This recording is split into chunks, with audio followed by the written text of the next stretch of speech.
Ravi de vous retrouver dans On se dit tout, l'émission qui déshabille les décideurs, à la rencontre de femmes et d'hommes pour découvrir leur parcours, leur passion et leurs engagements. Et j'accueille Laurent Champanet. Bonjour Laurent. Bonjour Arnaud. Comment allez-vous? Très bien. Président de la conférence des présidents des grandes écoles. On en parle avec lui. On se dit tout. Allez, c'est parti.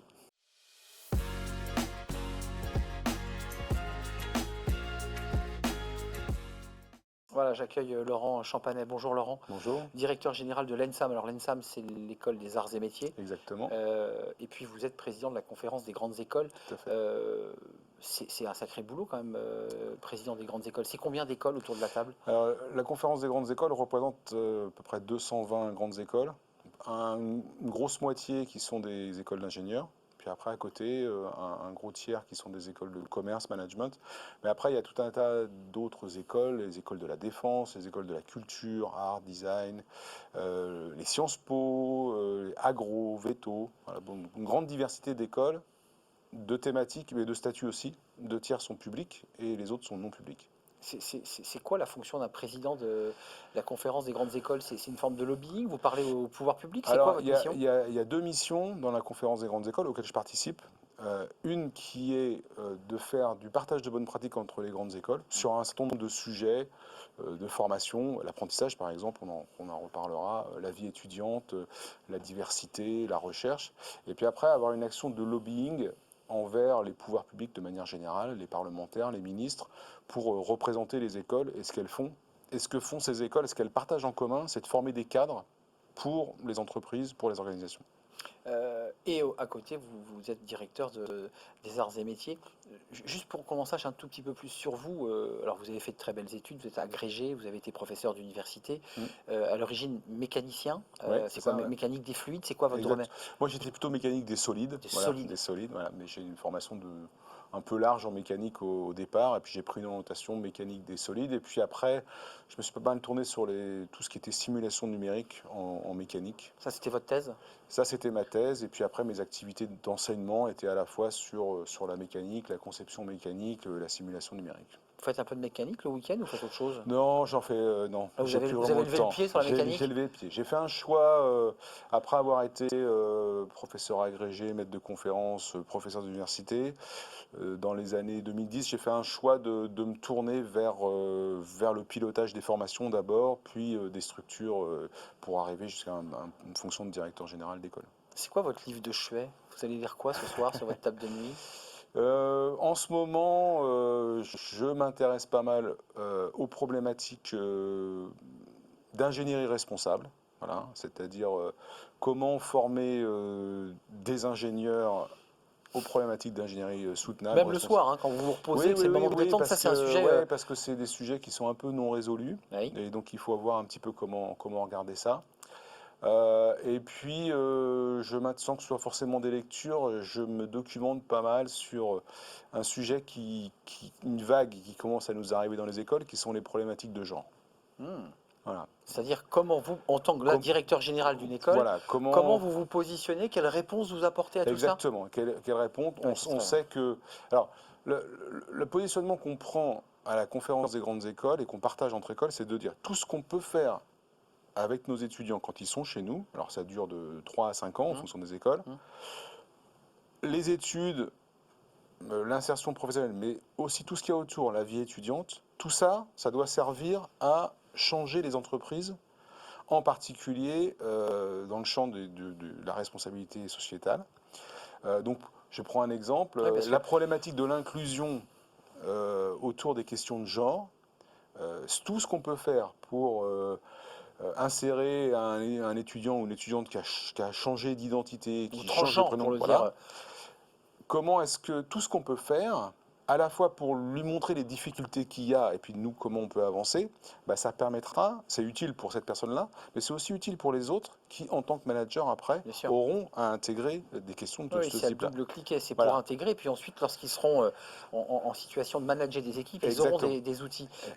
En fait, vous renvoyez aussi un débat qui était soulevé par l'ancien ministre de l'Éducation nationale, Jean-Michel Blanquer, qui avait soulevé des difficultés autour du wokisme, autour du communautarisme. Ouais, C'est de ça dont vous parlez aussi. ça en fait partie aussi. Voilà, ça en fait partie. Et cette réflexion, elle mûrit ou elle est tranchée chez vous? Non, non, ça mûrit parce que c'est un sujet. Quand je parle de vague de fond, c'est qu'on sait que les jeunes qui sont aujourd'hui au lycée, c'est leur problématique. Voilà. C'est clair. Les questions Donc ils vont environnementales. arriver chez vous, hein. Donc voilà, ils arrivent chez nous. Alors on sent, ça vient, c'est quelques-uns pour l'instant, mais on sait que ça va être derrière. Et ben, on prépare les mutations de la société. Et c'est sûr que sur les questions écologiques, il faut avancer vite. Ces jeunes-là ont envie d'avancer. Sur les questions sociétales, de diversité, il faut aussi avancer vite. D'un mot, mais ce sujet nécessite quasiment une thèse. On voit aujourd'hui un modèle éducatif cassé en deux. On a des écoles d'ingénieurs qui sont Mm. performantes. Ceux qui sont autour de la table de la conférence des grandes écoles en font partie. Mm. Et puis on a un système éducatif qui laisse sur le bord du chemin des jeunes.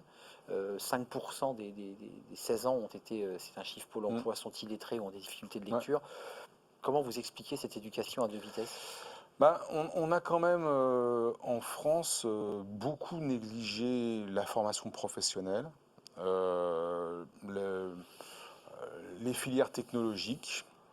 Aujourd'hui, on voit que les jeunes qui font ce choix-là, c'est un choix qui est compliqué parce que comme c'est considéré comme le choix de l'échec, C'est vrai. quand on est au collège ou au lycée, il y a beaucoup de jeunes qui veulent pas faire ça. On Mais honte même, hein. pourtant, Ouais. aujourd'hui, avec le manque de professionnels, d'opérateurs, Ils ont un emploi. il y a un emploi. Bien Pour tous, rémunéré bien souvent. rémunérés. Ceux qui sont artisans, tout Clairement. le monde cherche des artisans qui bossent bien. vrai. Voilà. Et donc là, alors, on a cassé des choses. Et du coup, on a un ensemble de jeunes qui s'engouffrent dans des études, parfois avec des débouchés tout à fait incertains. Alors, c'est bien, ça participe à leur éducation. Et puis, ce qui est surprenant en France, c'est quand on voit un jeune qui sort d'HEC et qui décide d'un seul coup de se dire tiens, je vais aller passer un CAP boulanger et C'est je vais vrai. m'installer boulanger, on dit ah regardez, le système est cassé, c'est scandaleux. Non, pas C'est forcément très là. bien, c'est Ouais. très bien. Là, en Voilà. l'occurrence, pas forcément. Mais ça aurait été mieux si dès le départ, on avait donné de la valeur à ces formations-là. C'est vrai. Ça reprend un tout petit peu. C'est peut-être d'ailleurs l'objet de la question que vous avez choisie, la question Collège de Paris, qui est la communauté d'écoles qui rend l'excellence accessible à tous. C'est la question Collège de Paris après le jingle.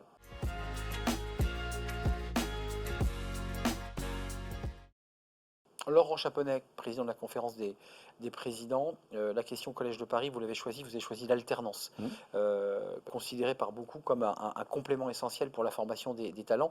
Ça a plutôt bien fonctionné, cette alternance, depuis, j'allais dire, un an et demi. On est en train vraiment de transformer le système, là. Oui, il y a eu une accélération, c'est vrai, hein, dans tous les champs. Nous, on l'a vu dans toutes les écoles, l'alternance s'est beaucoup développée. Pour diverses raisons, hein. Au départ, dans certaines grandes écoles, c'était vraiment une question de financer ses études, parce que les Oui. études étaient chères. Donc c'était peu développé ou moins développé dans les écoles publiques. Maintenant, ça s'est développé. Alors, d'une part parce que c'est vrai que c'est un modèle d'ouverture sociale. Ça permet de financer ses études, d'être financé soi-même, de financer sa vie autour. Mais c'est très formateur aussi. Mais c'est aussi un formidable outil pédagogique. Et c'est vrai que des jeunes qui, quand ils commencent à arriver à 17, 18, 20 ans, qu'on a un peu marre de se dire je vais passer toutes mes journées dans des classes, dans une école, Oui, c'est vrai. de dire je me motive aussi en ayant une situation professionnelle à côté. Bah, il y a des jeunes pour qui ça réenclenche l'envie d'apprendre, et puis ils font le pont tout de suite entre ce que j'apprends dans l'école, à quoi ça peut me servir dans l'entreprise. Voilà. Et inversement du débat sur les métiers techniques, parce qu'avant l'alternance, c'était que dans la technique. Voilà. Le métier technique, alors aujourd'hui, il y a quand même le tertiaire qui va. Exactement. Alors nous, c'est ce qu'on dit, c'est que le fait que l'alternance soit partout et qu'elle soit au plus haut niveau de formation dans nos écoles, c'est un moyen de donner de la valeur à l'apprentissage. Et par rapport à ce qu'on disait avant, c'est aussi un moyen de dire que les filières professionnelles par apprentissage, ça a de la valeur et c'est aussi bien que d'autres filières à un niveau plus haut. La question Anjaro, on va parler, et vous l'avez choisi, de la guerre des talents tout de suite après ce jingle.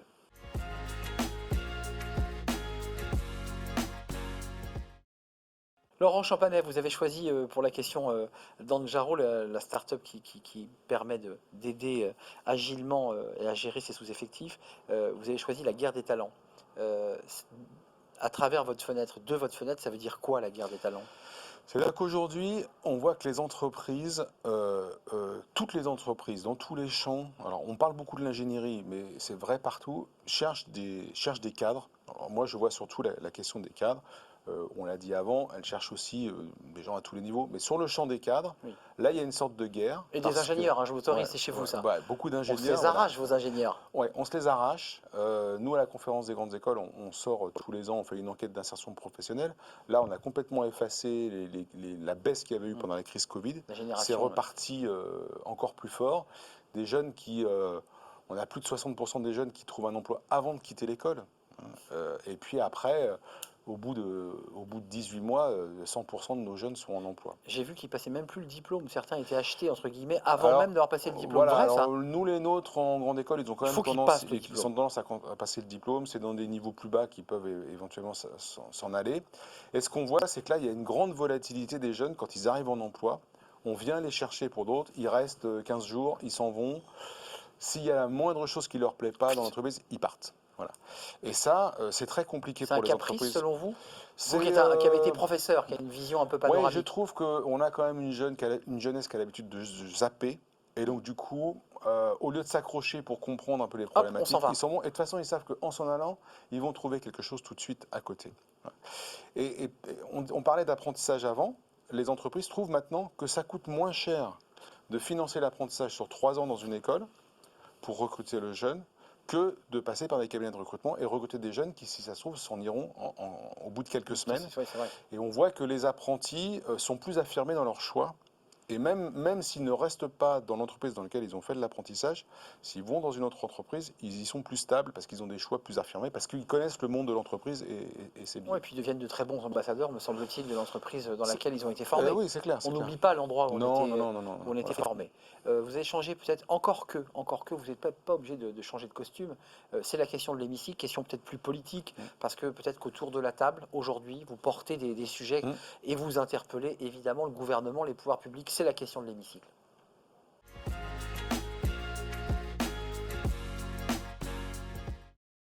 Votre interpellation, votre coup de gueule peut-être, ou vos propositions, ici, on vous écoute. Peut-être que le ministre de l'économie, le gouvernement ou les députés qui vont voter les lois vous entendent. Mon coup de gueule, il est vraiment d'actualité aujourd'hui, c'est la question du financement de l'apprentissage. On est bien conscient que c'est un modèle intéressant, tout le monde le dit. Aujourd'hui, on va commencer à baisser les prises en charge, c'est-à-dire, nous on considère que ça veut dire qu'on donne moins de valeur à la formation. Il faut au contraire donner plus de valeur à la formation. L'apprentissage, c'est un moyen de mieux recruter des jeunes. Il faut investir massivement sur cet outil-là et ne pas le lâcher comme on est en train de le faire aujourd'hui. Un coup de gueule sur l'apprentissage et sur son utilité. Ne lâchez pas et continuez à maintenir les aides qui ont été bien utiles. Merci Laurent Champanet, président de la conférence des grandes écoles, qui vous prend beaucoup de temps, il faut le préciser. C'est pas une activité. C'est pas une activité marginale. C'est pas du marginal dans votre emploi du temps. Et par ailleurs, vous êtes directeur général de l'ENSAM, les Glazarts, l'école des arts et métiers, ces ingénieurs très prestigieux que l'on s'arrache. C'était un vrai plaisir de partager ce moment avec vous. Merci à vous, merci de votre fidélité, merci pour vos messages. Et puis je vous dis à très très bientôt pour un nouveau numéro d'On se dit tout. Bye bye. Décideurs engagés, l'émission TV de l'hémicycle animée par Arnaud Ardouin qui déshabille les décideurs, qui nous permet d'appréhender ce qui chaque jour leur donne envie de se battre et de réussir.